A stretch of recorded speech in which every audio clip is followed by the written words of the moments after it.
Well, hello and welcome to episode It's Way Too Early in the Morning for This Mess.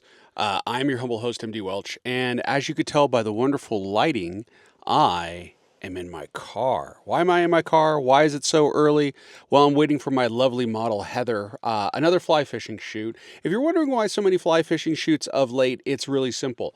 I have friends who love to fly fish, and while I don't fish or hunt in any way, shape, or form, I love photographing, especially fly fishing. There's just something really interesting about it. There's beautiful a ballet, as if you were, in the water when people are fly fishing. It's just pretty to photograph, and it gets me out of the house and gets me out of the photo kitchen. This is a remote photo kitchen, no stove though.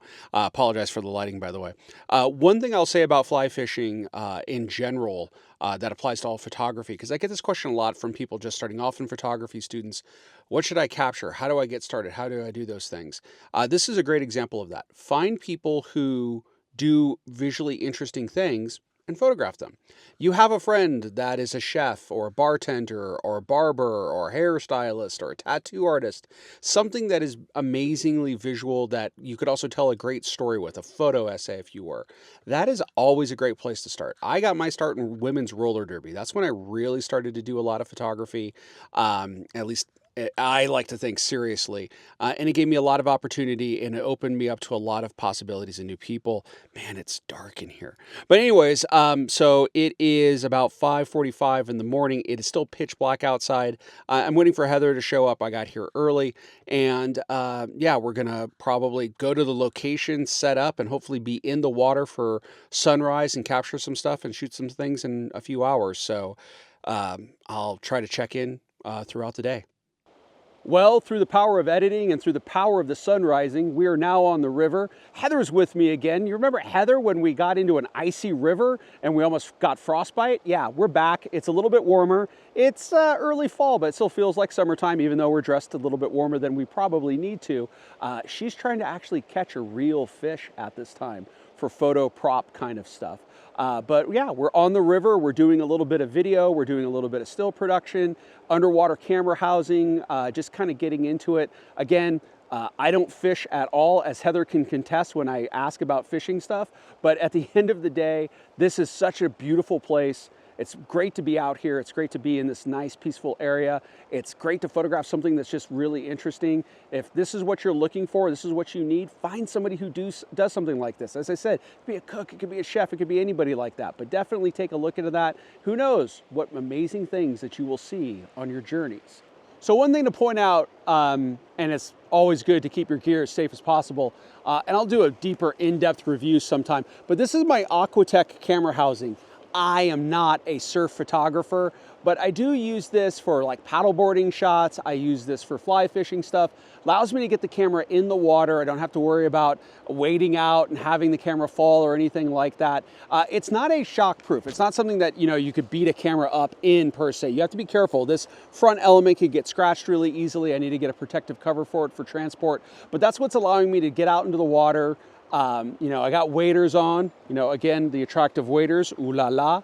I have waders on, I'm wading out, I got a stick to check depth and everything like that. But the housing allows me not only to travel safely in the water, but also allows me to shoot with the camera submerged in the water. A few things to point out when you're working with the camera in this situation. If you're a back button focusing person like I am, you really need to set it to the front shutter button. There's this chunky shutter button here on the front, and actually on one on the bottom here that allows you to do your shutter control. You really need to do autofocus there. I would even have autofocus lock and exposure lock on.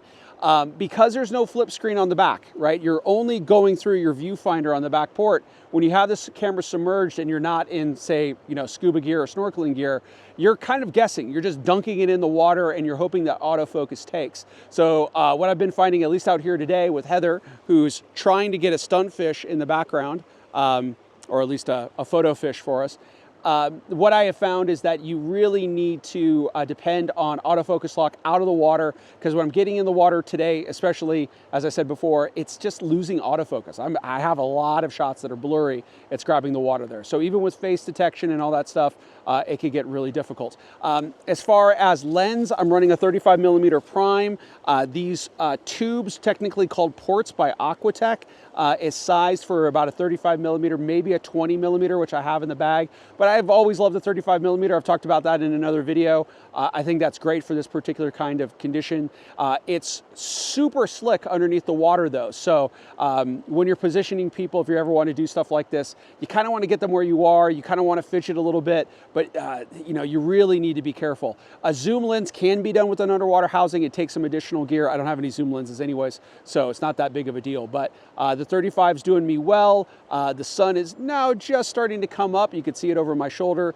So maybe it's time to lose a jacket or two. More to come. Well, I am back in the safety of my photo studio, or PhotoKitchen as you know it. I got to get better at doing wrap videos or wrap-up videos when I'm on location. I get so excited from what I've shot and also kind of tired from being up so early in that particular case that I sometimes forget to hit record and wrap things up and give you an idea what's going on. But I'm actually glad I'm doing it here in the PhotoKitchen because I do want to talk about a few things. Now, I do want to stress I do not do underwater photography in any way, shape, or form at a level that I would even consider moderately knowledgeable. I'm just using my knowledge as a photographer to kind of cross-apply what I'm seeing with the underwater housing. Now, first major issue that I ran into, especially a lot on this particular shoot, was autofocus issues. Now, traditionally, I'm a back button focus person. As you can see here, I'm letting Heather get ready to shoot. This was actually our final setup for the day. And what I was finding was my autofocus, even with face detect, was having a really hard time because of either shadows or contrast or foreground.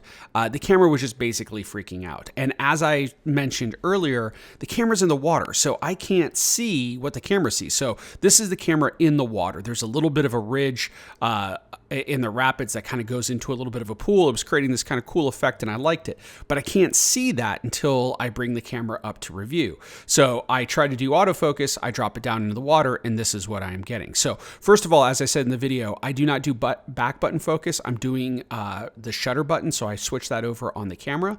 So I have that easily. I don't know why Sony doesn't have that as a customizable feature in the sense of a C1, C2 kind of thing. If you've ever used those button layouts, that's really helpful. But that doesn't have that, so I have to do that between each shoot. I have to set that before I put it in the housing. It's not the end of the world. It's just something you got to remember to do. But even with that, even with the focus being locked, it would switch. And now that I'm home after a day or two and I've had a chance to look at these images, I've realized that it's because I'm in AF-C. That would be AI servo for all of you. It's not Sony, Canon shooters out there. So what that's just allowing me to do is continuously track focus. Well, that works great for subjects that are moving. She's not moving. She's planted in the river. All the people who I've ever photographed fishing, they're not moving a lot. Sure, their heads are going to move a little bit, but they're usually so far away that's not going to account for a significant focus issue. So what I need to do in the future is set my focus to AF-S. And what that would allow me to do is do what I was trying to do here. I come up out of the water, I hold down the shutter button halfway on the unit, and then I bring it down into the water, and I probably would have a much better chance of holding that focus. And as you could see on a lot of these shots, it would wander. It would go all over the place. I'm shooting a relatively shallow depth of field. One thing that I want to do, this stream was clear enough. It was my first time photographing in a water that was clear enough, at least as a stream. I should have tried to do that foreground, background, in focus, high depth of field. I didn't do that. I need to work on that as well. But anyways, AF-S, put your shutter button into autofocus as well as taking a picture, so no back button focus. And if you're a back button focuser, you just have to remember to change that. That was the major thing that I found as far as focusing goes, because once I got it into focus and it held it, it was great. And by the way, the only way that I know that the camera is taking pictures is that I could feel the camera vibrate when I'm holding down the shutter button. That's it. I am literally just bent over and kind of pointing the camera here, and hence why I'm shooting with the 35 relatively wide lens, is that if I needed to and the crop wasn't good, I could always crop and straighten in post-production. So another problem that I ran into on this shoot for the first time was exposure. I've never had exposure issues before, but in these backlit situations, for whatever reason, at this location in the water, I was having a really hard time with exposure. But I have a few immediate solutions as to why that was. First of all, I can't do any sort of flash or any sort of strobe because of the location, because it being a little bit breezy. I can't do a reflector. I don't even know how I would do that by myself. I mean, I could set up a C-stand in the water and then, do some sort of flag, and that would be great. But we're moving pretty fast. If I had an assistant with me or somebody like that, that would be a good solution. I don't have that solution. And by the way, I have photographed in the water before and had transmitters on and photographed with strobe. The problem is the camera is just like it is in any other situation, and I would worry about it dropping into the water. The nice thing about having an underwater housing is, even though that this is a nice pool of water, the rocks are slippery.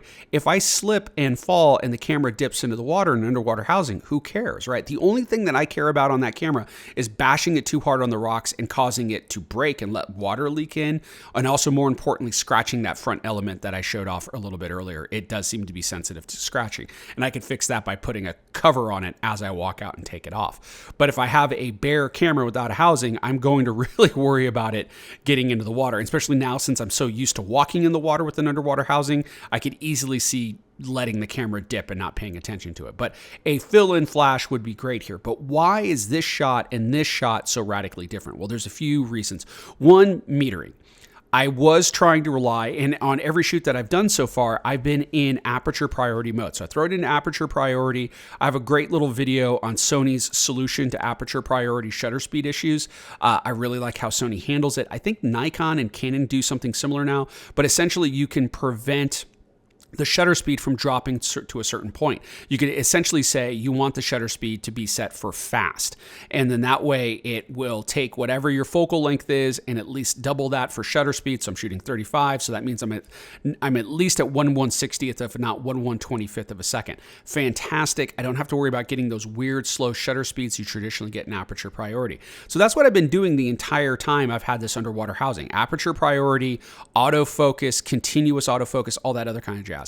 This shoot kind of showed me that all of that tech sometimes just freaks out in certain situations. So the exposure jumps here from here to here because when I'm getting into the water, it sees a lot more shadow. It sees a lot more dark information. I think that was problem number one. So some of that was solved by throwing it into manual mode. You could see that it got really bad here. I mean, the camera's just freaking out. And of course, I can't see this in real time because, again, the camera's dunked. Pull it out of the water, fine. Put it into the water, so-so. Now here, I have it in manual mode, and it seemed to be doing a much better job, but I still have this really hazy thing. And then it dawned on me, I didn't put my circular polarizer on the lens because we started off in really dark conditions. I traditionally have a circular polarizer on the front of this. The minute I started to, let's shift forward here, you can see that it gets worse. Autofocus gets worse. And eventually, there we go. This is with the circular polarizer. You can see autofocus is missing. Let's wait for a shot to come into here. Something around here. Come on. I got a few. I know that I did. And overall, eventually, I got an autofocus. Nope, this is still probably... There's the circular polarizer. Look at the difference, right? Let's just go from this to this. So no circular polarizer. And of course, there's room in the housing to do that. Most people do mount some sort of circular polarizer on there. Of course, you can't adjust the circular polarizer, so you just kind of have to set it for how you would have it, at that kind of 90-degree rule for circular polarizers. But the minute I had that on there, everything just became a lot easier. And it actually became easier to focus too. The autofocus tracked a lot better, and I think because it was removing the glare and the haze. I'm dipping this in, I'm tilting the lens up, light's reflecting, refracting, it's doing all of the R's, and I think that's what was causing me a lot of issues. So now these are some of the final images just to show you what we wrapped up with. I always do color and black and white for almost all of my subjects to give, especially for these shoots, which are trade, to give my subjects and my models and my friends some options here. I actually really like these first couple of sets where we were pretty much in near darkness. The exposure doesn't look like it, but it was pretty dark out. I mean, not flashlight dark, but it was, you couldn't see the bottom of the river or anything like that. But I really like how the black and white, it just feels, I don't know, it just feels like something out of an old advertisement. I just get LL Bean feels from that. But these first three shots here I really enjoy. I also love these shots here where we got out into this little pool here. She was actually trying to fish in some of these shots, which was great. I love this shot here. The minute the sun came up, I really had problems with it. I think next time, once the sun comes up, I am going to supplement with some sort of flash. I think I will maybe be on shore or maybe be in very shallow water, take the camera out of the housing, or have a second camera body and just fill it in, because this is really harsh light here. Even here, this is a little bit harsh, and just kind of balance that in. So just like all things, just like landscape, the minute the sun comes up and gets harsh, it starts to become a little bit of a difficult thing to handle. But those early shots, I'm very happy with. I always like coming home and feeling good about a shoot. I don't know how you feel about it. I'd love to hear in the comments below. Let me know if you like these images. Speaking of like, I hope you've liked this video. Please hit like, subscribe to the channel if you haven't done so already. If you have or haven't, check out the whole channel. We got a lot of content there, a lot of stuff on post-production work as well, wondering how I got to this particular look and feel of these images. And please share this with anybody who's maybe interested in any of this type of information: underwater housing, fly fishing, just location photography. And until next time, I'm MD Welch, wishing you all the best from PhotoKitchen.